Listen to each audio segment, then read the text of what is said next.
आशा की किरण।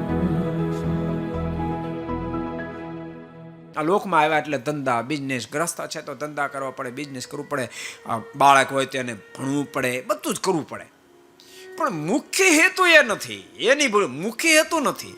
માનો તમે ખૂબ ભણ્યા, એક જણાને પૂછ્યું, મેં કીધું તારે ભણીને શું કરવું? તો કે ભણીને પછી બહુ મોટી જોબ કરીશ. મેં કીધું પછી પોતાનો બિઝનેસ, પછી ખૂબ કમાઈશ, પછી મોટો બંગલો કરીશ, પછી સરસ ગાડી લઈશ, પછી કે લગ્ન જોરદાર કરી, પછી મારે દીકરા થાય, પછી એના જોરદાર લગ્ન, પછી મરી જવાનું.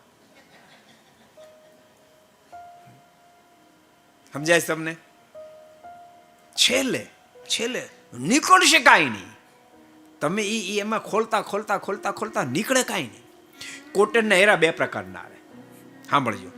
એક હીરો આવે કે કોટનના પડને થોડો અંદરથી સરસ રતન નીકળે, અને અમુક કોટનના હીરા એવા આવે તોડતા આખો તૂટી જાય, અંદરથી કાંઈ ન નીકળે.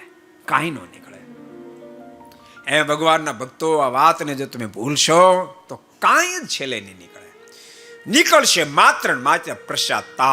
કે અરે રે, ભગવાને મને માણસનો દેહ આપ્યો, મારા આત્માશ્રીનું કાંઈ ન કરી શક્યો. એ તોડતા અંદરથી પ્રભુ પ્રેમ રૂપે રતન નીકળે તો બેડો પાર થઈ જાય. तो आपको पसंद आया हो तो लाइक करें और शेयर करना मत भूलिए.